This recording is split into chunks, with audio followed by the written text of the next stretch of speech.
Now, the rest of the story. This July 12, next week, minus precisely 130 years, Dr. Andrew Durnford died at the age of 60 on his Louisiana sugar plantation, St. Rosalie.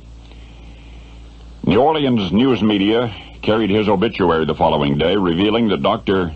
Durnford had died at 4:30, the morning of the 12th, that he had practiced medicine in Plaquemines Parish for more than 30 years. For it was in 1828 that the good doctor purchased St. Rosalie for $77,500, and at the time of his death, Durnford's slaves alone were worth nearly that much. St. Rosalie was a beautiful piece of property, apparently named for the bend in the Mississippi River, which served as the plantation's eastern border. But shortly after Dr. Durnford's death, his last will and testament was read. Among other things, it directed that a certain slave was to be freed, a slave named Albert. Well, that gave rise to considerable gossip, and that led us to the rest of the story.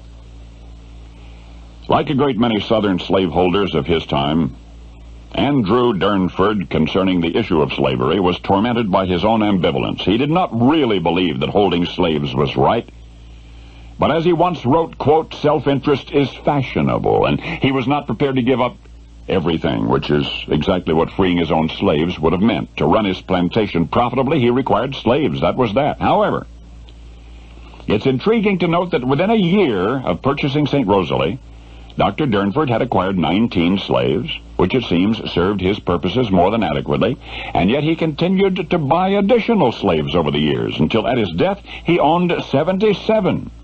One in particular named Albert. Well, historians now conclude with all but absolute certainty that Albert, the slave, was Dr. Durnford's own son, born to him by a black house servant, his slave mistress, 27 years his junior. It's not surprising, then, that Albert, as well as his freedom, was awarded in Durnford's will enough money to become educated, $2,000, which was a considerable sum in those days. We know little of Durnford's treatment of the other slaves, except that he fed them poorly, often complained of their prices on the auction block. To his credit now, he did free 4 of them during his lifetime, and was, it is said, worried over the issue of slavery in general. But his conscience never quite eclipsed the system in which he freely participated and which he rationalized until the day he died. For Dr. Andrew Durnford, how shall I say this? He was, in that era of our nation's history, Mr. In-Between, secretly wishing for a world in which all men were free, and yet intent upon success in his society, even though that success meant enslaving his fellow man. Slavery, you see, was not a white problem, it was a people problem.